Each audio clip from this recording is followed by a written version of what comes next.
A Halloween Scare at My House, written by Eric James and voiced by Pavel Douglas. Prepare, if you dare, for a great British scare. A night of pure terror to whiten your hair. A tale full of sights that are best left unseen. You ready? You sure? This was my Halloween. The werewolves howled loudly. The moon shone so bright. I stayed in my bedroom, the curtains shut tight. My heart started pounding, my knees felt so weak, but being a brave kid, I just had to peek.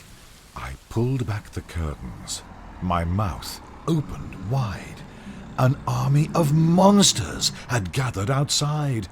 They staggered and stumbled and lurched down the streets with bags full of lollipops, chocolates and sweets. Emerging from sewers and alleys and drains came creatures and critters with cravings for brains, and more came to join them from places nearby, on buses, on broomsticks, by road and by sky.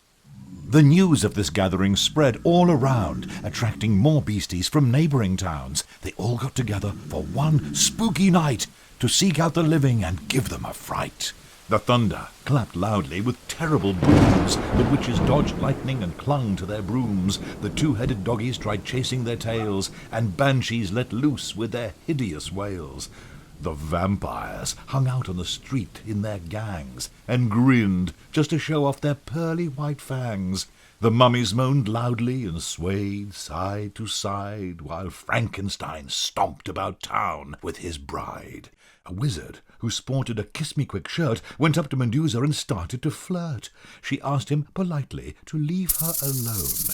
He didn't, and now he's made out of stone. A crazy inventor was harnessing lightning, and up in his lab he did something quite frightening. He made his own monster, half dog and half shark. I heard that its bite was much worse than its bark. The creepies were crawly, the crazies were crazed, the zombies from Sheffield had eyes that were glazed. The ogres from London were ugly as sin, with big bulging noses and warts on their chin. The ghouls danced around but were lacking in soul. The gargoyles could rock and the headless could roll. Although the whole spectacle seemed to spell doom, I foolishly thought I'd be safe in my room. But then something happened which made my heart jump. From somewhere below me, I heard a big thump. I froze for a moment, as quiet as a mouse. Yes, I could hear noises from inside the house. I put on my slippers and pulled on my robe. I shook like a leaf, but I don't think it showed. Then slowly but surely I crept down the stairs, preparing myself for the biggest of scares. My hands trembled wildly.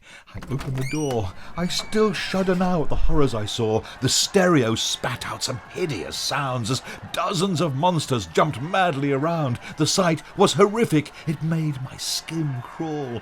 These monsters were having their Halloween ball, and right in the middle, one monster loomed tall, the hairiest, scariest monster of all. He turned round and saw me. I fell to my knees. I'm not very tasty, so don't eat me, please. He beamed ear to ear and broke free from the huddle, ran over and gave me a big monster cuddle. "At last we have found you," he said with a smile. "From Dundee to Dover we've looked for a while. We came here to give you your wonderful prize." He held up the trophy in front of my eyes. "A prize? And for me?" I replied with a grin. "But what did I enter and how did I win?" "You've won the first prize for the costume you're wearing. It even scares me, and I'm old hat at scaring." "This isn't a costume. I'm just dressed as me." "Exactly. The scariest thing you can be. A small human child with a cute button nose. Ooh, your teeth are so shiny. You've only 10 toes. No hair on your face, no horns on your head. The whites of your eyes are not glowing or red. Oh, a bone-chilling costume, a horrible sight, a worthy ensemble for Halloween night." We partied together until the moon set, a Halloween night that I'll never forget. And next year I won't want to hide in my bed. The monsters won't scare me. I'll scare them instead.